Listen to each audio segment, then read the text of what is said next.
नमस्कार मित्रांनो, एपी मराठी स्टोरीमध्ये तुमचं स्वागत आहे. आज मी तुमच्यासमोर एक अत्यंत भयानक आणि मनाला कलंकित करणारी सत्य कथा घेऊन आलो आहे. ही घटना तेलंगणा राज्यातील कुर्नूल जिल्ह्यात घडली. इथे एका महिलेने लग्नानंतर अवघ्या महिन्याभरात आपल्या पतीची हत्या केली. या हत्येमागे एक अतिशय गुंतागुंतीचं आणि विकृत नात्यांचं जाळं होतं. या कथेत आहे प्रेम, विश्वासघात, आई मुलीचं एकाच पुरुषावर असलेलं प्रेम आणि शेवटी एक निरपराधाची क्रूर हत्या. चला तर मग सुरुवात करूया या भयानक कथेची. तेलंगणातील कुर्नूल जिल्ह्यातला हा प्रकार आहे. इथं राहायची ऐश्वर्या नावाची एक तरुण मुलगी. तिचं वय 23 वर्ष होतं. ऐश्वर्याचं लग्न ठरलं तेजेश्वर नावाच्या तरुणाशी. तेजेश्वर हा एक नृत्यांगना होता. तो डान्स करायचा आणि डान्स शिकवायचा. साधा, सरळ आणि कलेची आवड असलेला तरुण. मे महिन्यात दोघांचं लग्न झालं. लग्न समारंभात दोघंही खूप आनंदी दिसत होते. तेजेश्वरच्या कुटुंबियांना वाटलं त्यांच्या मुलाला एक चांगली जीवनसंगिनी मिळाली आहे. पण त्यांना माहिती नव्हतं की हा लग्नाचा सोहळा एका भयानक शेवटची सुरुवात आहे. ऐश्वर्याचं खरं प्रेम कोणा तेजेश्वरवर नव्हतं. तिच्या मनात होता तिरुमल राव नावाचा एक बँक कर्मचारी. तिरुमल राव हा एका नॉन बँकिंग फायनान्शियल कंपनीत अधिकारी होता. तो आधीच विवाहित होता. त्याला स्वतःची पत्नी होती. पण त्याच्या मनात ऐश्वर्यासाठी एक वेगळंच आकर्षण होतं. आता हे नातं कसं सुरू झालं हे सांगतो. ऐश्वर्याची आई सुजाता ही त्याच कंपनीत सफाई कामगार म्हणून काम करायची. तिथंच तिची ओळख तिरुमल रावशी झाली. हळूहळू ही ओळख प्रेमात बदलली. सुजाता आणि तिरुमल राव यांच्यात अनैतिक संबंध निर्माण झाले. सुजाता ही साधी सरळ बाई होती. तिला वाटलं आयुष्यात एक आधार मिळाला. पण हे नातं फार काळ टिकलं नाही. कारण एक दिवस सुजाता रजेवर गेली. तिच्या जागी कामाला आली तिची मुलगी ऐश्वर्या. आता या कंपनीत ऐश्वर्या काम करू लागली. तिरुमल राव रोज तिला पाहू लागला. ऐश्वर्या तरुण होती, सुंदर होती. रावचं मन तिच्याकडे ओढलं गेलं. त्याने ऐश्वर्याकडे बघण्याचा दृष्टिकोन बदलला. सुरुवातीला तो तिच्याशी मदतीच्या नावाखाली बोलू लागला. मग हळूहळू जवळीक वाढवू लागला. ऐश्वर्याही तरुण होती. तिलाही एक अधिकारी, सत्ता असलेला माणूस आकर्षित करू लागला. दोघांमध्ये संबंध निर्माण झाले. आता या गोष्टीची मजा पहा. सुजाता म्हणजे ऐश्वर्याची आई, हिला जेव्हा हे कळलं तेव्हा ती आधीच्या नात्यातून बाहेर पडली होती. पण तिला हे मान्य नव्हतं की तिची मुलगी तिरुमल रावच्या प्रेमात पडावी. सुजाताला वाटायचं की हे नातं चुकीचं आहे. तिरुमल राव विवाहित आहे. त्याच्याशी लग्न करून ऐश्वर्याचं आयुष्य उद्ध्वस्त होईल. तिने ऐश्वर्याला समजावलं, हा माणूस तुझ्यासाठी नाही, तो लग्नशील आहे, त्याच्यापासून दूर राहा. पण ऐश्वर्या तरुण होती, हट्टी होती. ती म्हणाली मला त्याच्याशिवाय दुसरं कोणी नको. सुजाताने मग एक पर्याय काढला. ती म्हणाली मग तू दुसरं लग्न कर. तेजेश्वर नावाचा मुलगा आहे, तो डान्स शिकवतो, चांगला आहे, त्याच्याशी लग्न कर. ऐश्वर्याने सुरुवातीला नकार दिला. पण आईच्या वारंवार सांगण्यावरून आणि दबावामुळे शेवटी ती तयार झाली. पण तिच्या मनात तिरुमल राव होता. ती त्याच्याशी बोलत राहिली. त्यानेही तिला सोडलं नव्हतं. दोघं गुप्तपणे भेटत राहिले. 18 मे रोजी ऐश्वर्या आणि तेजेश्वरचं लग्न झालं. लग्नात सगळे खुश होते. तेजेश्वरला वाटलं त्याचं आयुष्य सेटल झालं. त्याला माहिती नव्हतं की त्याच्या पत्नीच्या मनात दुसराच आहे. लग्नानंतरचे दिवस सुरू झाले. तेजेश्वर आपल्या कामात व्यस्त होता. तो रोज डान्स क्लासेसला जात असे. संध्याकाळी घरी येत असे. ऐश्वर्या घरात असायची, पण तिचं लक्ष नवऱ्याकडे नव्हतं. ती सतत फोनवर बोलत असायची. ती खोलीत जाऊन तासनतास फोनवर बोलत बसे. तेजेश्वरने एकदा विचारलं, एवढा कोणाशी बोलतेस? ऐश्वर्या चिडून म्हणाली, माझ्या मैत्रिणींची. तुला काय प्रॉब्लेम आहे? तेजेश्वर शांत राहिला. त्याला वाटलं नवीन लग्न आहे, हळूहळू सगळं नॉर्मल होईल. पण तसं काही झालं नाही. ऐश्वर्या रोज रात्री उशिरापर्यंत फोनवर बोलत राहिली. ती तेजेश्वरपासून दूर जात होती. ती त्याच्यासोबत झोपायला तयार नसे. कधी डोकं दुखते म्हणायची, कधी थकल्याचं नाटक करायची. तेजेश्वर हैराण झाला होता. त्याला कळत नव्हतं की चूक कुठे आहे. एक दिवस तो कामावरून लवकर घरी आला. ऐश्वर्या फोनवर बोलत होती. तो हळूच तिच्या मागे गेला. त्याने ऐकलं ऐश्वर्या कुणाशी तरी गोड गोड बोलत होती. मला तुझी खूप आठवण येतेय, तुला भेटायचं आहे. हे ऐकून तेजेश्वरच्या पायाखालची जमीन सरकली. त्याने ऐश्वर्याकडे फोन मागितला. ऐश्वर्याने फोन लपवला. ती ओरडली, तुला काय हक्क आहे माझा फोन तपासण्याचा? तेजेश्वर म्हणाला, मी तुझा नवरा आहे, तू माझ्यापासून लपवतेस काय? या भांडणातून काही निष्पन्न झालं नाही. पण तेजेश्वरच्या मनात शंकेचं बीज पेरलं गेलं. त्याने आपल्या कुटुंबियांना सांगितलं. ते म्हणाले, काळजी करू नकोस, हळूहळू सगळं ठीक होईल. पण तसं झालं नाही. ऐश्वर्या आणि तिरुमल राव यांचं बोलणं सुरूच होतं. पोलिसांनी नंतर शोधलं तर समोर आलं की फेब्रुवारी ते जून या काळात दोघांमध्ये 2000हून अधिक फोन कॉल्स झाले होते. म्हणजे दररोज 20-25 फोन कॉल्स. एवढं बोलणं म्हणजे प्रेम नव्हतं, एक वेड होतं. तिरुमल राव हा विवाहित होता. त्याला स्वतःची पत्नी होती. पण त्याला ऐश्वर्या हवी होती. त्याने एक योजना आखली. त्याने ऐश्वर्याला सांगितलं, आपण एकत्र राहायचं असेल तर तेजेश्वरचा मार्गातून हटवलं पाहिजे. ऐश्वर्या सुरुवातीला घाबरली. पण तिरुमल रावने तिला समजावलं. तो म्हणाला, मी सगळं व्यवस्थित करीन, तुला काही करायचं नाही, फक्त तू माझी साथ दे. ऐश्वर्याने होकार दिला. आता या कटात आणखी एक व्यक्ती सामील झाली, ती म्हणजे ऐश्वर्याची आई सुजाता. सुजाताला जेव्हा हे कळलं की तिची मुलगी पुन्हा तिरुमलरावच्या संपर्कात आहे, तेव्हा ती संतापली. पण नंतर तिनेही या कटात सामील व्हायचं ठरवलं, कारण तिला वाटलं की तिची मुलगी खुश राहील तर तिला हरकत नाही. पण खरं कारण वेगळं होतं. सुजाताला तिरुमलरावबद्दल अजूनही आकर्षण होतं. ती त्याच्यापासून दूर राहू शकत नव्हती. त्यामुळे तिने या कटात साथ दिली. तिरुमलरावने हत्येची योजना आखायला सुरुवात केली. त्याने प्रथम एक प्लॅन बनवला. तो म्हणाला, आपण राजा रघुवंशी प्रकरणासारखं करूया. तिथं जसं झालं तसं.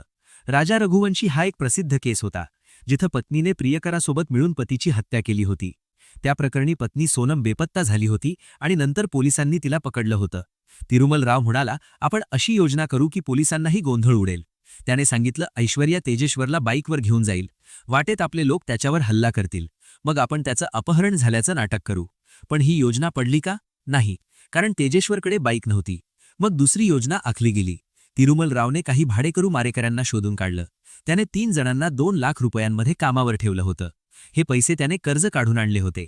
त्याने एकूण 20 लाख रुपये कर्ज काढलं होतं. यातले 2 लाख मारेकऱ्यांना, बाकीचे खर्चासाठी. योजना अशी होती की तेजेश्वरला जमिनीचा सर्वे करून देण्याच्या बहाण्याने नेऊन वाटेत संपवायचं. तिरुमलरावने तेजेश्वरला फोन केला. तो म्हणाला, तुम्हाला जमिनीचा सर्वे करून देतो, त्यासाठी मोबदला चांगला मिळेल. तेजेश्वर हा साधा माणूस होता. त्याला वाटलं ही कमाईची संधी आहे. तो तयार झाला. 17 जून रोजी तेजेश्वर घरातून निघाला. तो म्हणाला, मी एका कामानिमित्त बाहेर जातोय, संध्याकाळी येतो. पण तो परत आला नाही. संध्याकाळ झाली, रात्र झाली, तो परत आला नाही. ऐश्वर्याने कुटुंबियांना सांगितलं, तेजेश्वर अजून घरी आला नाही. कुटुंबियांनी फोन लावले तर फोन बंद येत होता. त्यांनी शोधाशोध सुरू केली. सगळीकडे शोधलं पण काही हाती लागलं नाही. शेवटी 17 जून रोजीच त्यांनी पोलिसात तक्रार दाखल केली. पोलिसांनी तपास सुरू केला. तेजेश्वरचा मोबाईल ट्रॅक केला. शेवटचं लोकेशन कुठे होतं ते पाहिलं. तेजेश्वरच्या कुटुंबियांनी ऐश्वर्यावर संशय व्यक्त केला. ते म्हणाले, तिला या सगळ्यात काहीतरी भूमिका आहे. ती सतत फोनवर बोलत होती. ती कुणाशी तरी बोलत होती. पोलिसांनी ऐश्वर्याला विचारपूस केली. ती शांत होती. ती म्हणाली, मला काही माहीत नाही, तो कामानिमित्त गेला होता. पण पोलिसांच्या मनात शंका आली. त्यांनी ऐश्वर्याच्या फोनची तपासणी केली. तेवढ्यात 21 जून रोजी एक बातमी आली. आंध्र प्रदेशातील नंद्याल जिल्ह्यातल्या पनयम गावाजवळ एका शेतात एक कुजलेला मृतदेह सापडला. पोलिसांनी ताबडतोब त्या ठिकाणी धाव घेतली. तो मृतदेह तेजेश्वरचाच होता. त्याच्या अंगावर चाकूचे वार होते. त्याचा गळा चिरलेला होता. त्याच्या अवस्थेवरून समजत होतं की त्याला प्रचंड त्रास देऊन मारलं गेलं होतं. पोलिसांनी मृतदेह ताब्यात घेतलं आणि शवविच्छेदनासाठी पाठवलं. आता तपास वेगाने सुरू झाला. पोलिसांनी ऐश्वर्याला पुन्हा ताब्यात घेतलं. यावेळी तिच्यावर कडक चौकशी केली. सुरुवातीला तिने काहीही सांगितलं नाही, पण पोलिसांनी तिच्या कॉल रेकॉर्डचा पुरावा दिला. तिचे तिरुमलरावशी 2000हून अधिक कॉल झाले होते. हे कॉल लग्नानंतरही सुरू होते. पोलिसांनी विचारलं, हा तिरुमलराव कोण आहे? त्याच्याशी एवढे का बोलत होतीस? ऐश्वर्या गप्प बसली. पोलिसांनी तिरुमलरावलाही ताब्यात घेतलं. सुरुवातीला त्यानेही नकार दिला. तो म्हणाला, मला काही माहीत नाही, ती माझी ओळखीची होती एवढंच.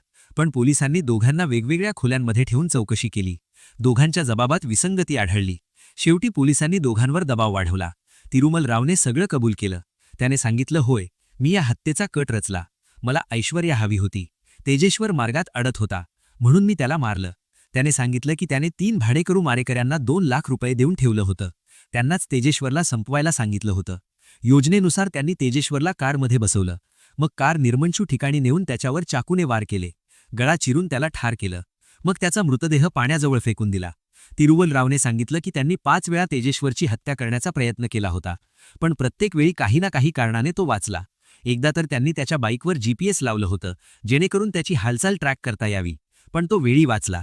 शेवटी 6व्या प्रयत्नात ते यशस्वी झाले. तिरुमलरावचं विधान ऐकून पोलिसही स्तब्ध झाले. एवढी वेळ, एवढे प्रयत्न, एवढा द्वेष एका निरपराधान माणसावर. पण हे अजून संपलं नव्हतं. पोलिसांनी जेव्हा ऐश्वर्याला या गोष्टी सांगितल्या, तेव्हा तिनेही कबूल केलं. ती म्हणाली, होय, मला हे सगळं माहीत होतं. मीही यात सामील होते. मला तिरुमलरावशिवाय दुसरं कोणी नको होतं. पण सर्वात धक्कादायक बाब म्हणजे ऐश्वर्याची आई सुजाता. तिलाही पोलिसांनी ताब्यात घेतलं. चौकशीत समोर आलं की सुजाताची स्वतः तिरुमलरावशी संबंध होते. तिने आधीच त्याच्याशी प्रेमसंबंध जोडले होते. पण नंतर ती रजेवर गेली आणि तिच्या जागी ऐश्वर्या आली. मग तिरुमलरावने ऐश्वर्याकडे लक्ष द्यायला सुरुवात केली. सुजाताला हे माहीत असतानाही ती शांत होती. पण जेव्हा तिला कळलं की दोघांचं नातं खूप पुढे गेलं आहे, तेव्हा तिने ऐश्वर्याला तेजेश्वरशी लग्न करायला लावलं. पण तरीही ती तिरुमलरावपासून दूर राहू शकली नाही. तिने हत्येच्या कटात सामील होण्याचा निर्णय घेतला. पोलिसांना हे कळलं तेव्हा त्यांनाही आश्चर्य वाटलं. एक आई आपल्या मुलीच्या प्रियकरासाठी, जो स्वतः तिचा प्रियकर होता, त्याच्यासाठी जावयाची हत्या करते. ही किती विकृत मानसिकता असावी. पोलिसांनी सुजाताला विचारलं, तू हे का केलंस? ती म्हणाली, मला वाटलं माझी मुलगी खुश राहील, तिरुमलराव तिला खुश ठेवेल. पण खरं कारण वेगळं होतं. तिला तिरुमलरावपासून दूर राहवत नव्हतं. ती त्याच्या प्रेमात होती. त्यामुळे तिने हा कट रचला. आता पोलिसांनी या प्रकरणी एकूण 8 जणांना अटक केली आहे. यात ऐश्वर्या, तिरुमलराव, सुजाता आणि 5 भाडोत्री मारेकरी आहेत. पोलिसांचं म्हणणं आहे की हा एक अत्यंत क्रूर आणि नियोजनबद्ध खून होता. यात अनेक जण सामील होते. आता या सर्वांवर खटला चालणार आहे. त्यांना कडक शिक्षा होणार आहे. पण या कथेतला सर्वात दुर्दैवी भाग म्हणजे तेजेश्वरसारख्या निरपराध माणसाचा बळी. तो फक्त एक साधा सरळ नृत्यांगना होता. त्याने प्रेम केलं, लग्न केलं, आयुष्यात आनंदी राहण्याचं स्वप्न पाहिलं. पण त्याला काय मिळालं? विश्वासघात, हत्या आणि मृत्यू. तिरुमलरावसारखा माणूस, जो स्वतः विवाहित होता, त्याने एका निरपराधाचा जीव घेतला. ऐश्वर्यासारखी बाई, जिने लग्न केलं तरी पतीशी एकनिष्ठ राहू शकली नाही. सुजातासारखी आई, जिने आपल्या मुलीच्या भविष्यापेक्षा स्वतःच्या भावनांना प्राधान्य दिलं. ही सगळी माणसं, त्यांचे हे निर्णय, यामुळे एक निरपराध माणूस मेला. मित्रांनो, ही कथा ऐकून तुमच्या मनात अनेक प्रश्न निर्माण झाले असतील. प्रेम म्हणजे काय? नाती म्हणजे काय? एका व्यक्तीच्या स्वार्थासाठी दुसऱ्याचा जीव घेणं हे कितपत योग्य? लग्न हे एक पवित्र बंधन आहे. ते मोडणं, त्यात विश्वासघात करणं हे चुकीचं आहे. पण त्यापेक्षाही चुकीचं म्हणजे या विश्वासघातासाठी कोणाचा जीव घेणं. तेजेश्वरची हत्याही याचंच उदाहरण आहे. समाजात अशा घटना वाढत आहेत. आपण यावर गांभीर्याने विचार केला पाहिजे. मुलांना योग्य संस्कार दिले पाहिजेत. नात्यांची किंमत शिकवली पाहिजे. प्रेम म्हणजे स्वार्थ नसून त्याग आहे हे समजावलं पाहिजे. तरच अशा घटना थांबतील. अशाच सत्य घटना, समाजातील वेगवेगळ्या प्रश्नांवर प्रकाश टाकणाऱ्या कथा तुमच्यापर्यंत पोहोचवण्याचा मी प्रयत्न करत राहीन. पुढच्या व्हिडिओमध्ये आणखी एक धक्कादायक सत्य घटना घेऊन येईन. तुमचे विचार कमेंटमध्ये नक्की कळवा. जर तुम्हाला अशाच धक्कादायक सत्यकथा ऐकायच्या असतील तर चॅनल सबस्क्राईब करायला विसरू नका आणि बेल आयकॉन दाबा, जेणेकरून प्रत्येक नवीन व्हिडिओची सूचना तुम्हाला मिळेल. तोपर्यंत काळजी घ्या, सुरक्षित रहा. धन्यवाद. जय हिंद.